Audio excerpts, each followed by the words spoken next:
Walevi na wazinzi. Kitabu cha Yohana kinanena kwamba ugonjwa wako kubwa, wazinzi na waongo na wenye kusema uongo na kufanya. Ndugu zangu, unafanya nini nje huko unapotea?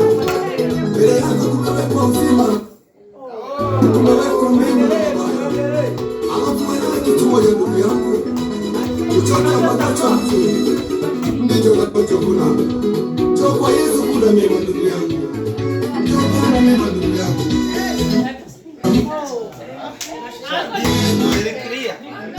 Kama sasa ni njira mtu bila wasanga.